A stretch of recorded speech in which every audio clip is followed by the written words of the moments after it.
Halo, perkenalkan nama saya Janet Samun Sabra, kelas reguler angkatan 2020, UTS mata kuliah Perubahan Sosial dan Dinamika Pemerintahan. Menurut para ahli, yaitu 1. Kingsley Davis menetapkan bahwa perubahan sosial itu sebagai wujud perubahan yang terjadi dalam struktur dan fungsi suatu masyarakat. Dan yang kedua, Samuel Koenig, perubahan sosial merujuk pada modifikasi dalam pola kehidupan manusia. Modifikasi tersebut bisa terjadi karena sebab dari internal dan eksternal yang mengakibatkan perubahan. Perubahan sosial yang terjadi adalah 1. Perubahan lambat. Evolusi yaitu adalah proses perubahan evolusi terjadi dengan sendirinya tanpa rencana atau kehendak tertentu. Dan yang kedua, perubahan cepat, revolusi. Sedangkan perubahan revolusi ini berlangsung dengan cepat dan menyangkut dasar atau pokok-pokok kehidupan masyarakat.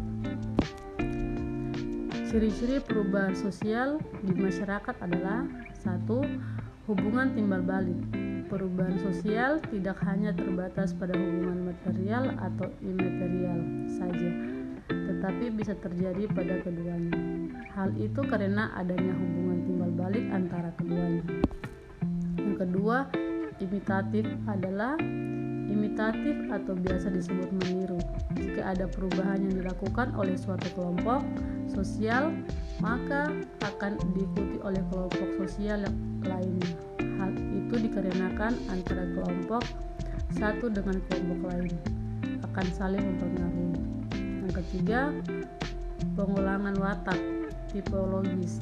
Secara tipologis, perubahan sosial dapat digolongkan menjadi beberapa bentuk, antara lain proses sosial, perubahan struktur kelompok, dan segmentasi. 1. Teori evolusi adalah perubahan sosial terjadi akibat cara pengorganisasian masyarakat, sistem kerja, dan perkembangan sosial. Yang kedua, teori equilibrium adalah faktor yang masuk dalam mengganggu keseimbangan antara bagian-bagian tersebut akan mengakibatkan terjadinya kegoncangan dalam kehidupan masyarakat.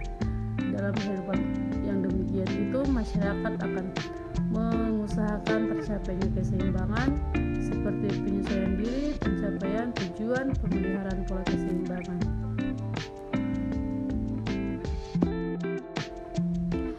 Yang ketiga, teori konflik adalah masyarakat yang hidup dalam dualisme kelas yang terbagi atas kelas borjuis dan kelas proletar.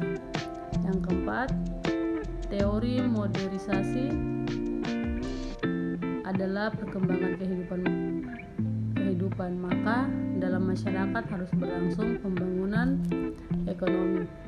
Tahapan pembangunan ekonomi tersebut disesuaikan dengan faktor-faktor sumber daya yang dimiliki serta teknologi yang dapat digunakan.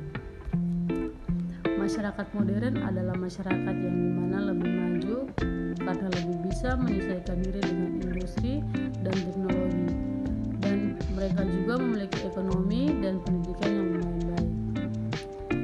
Kesejahteraan masyarakat akan lebih baik terjaga di zaman modern ini.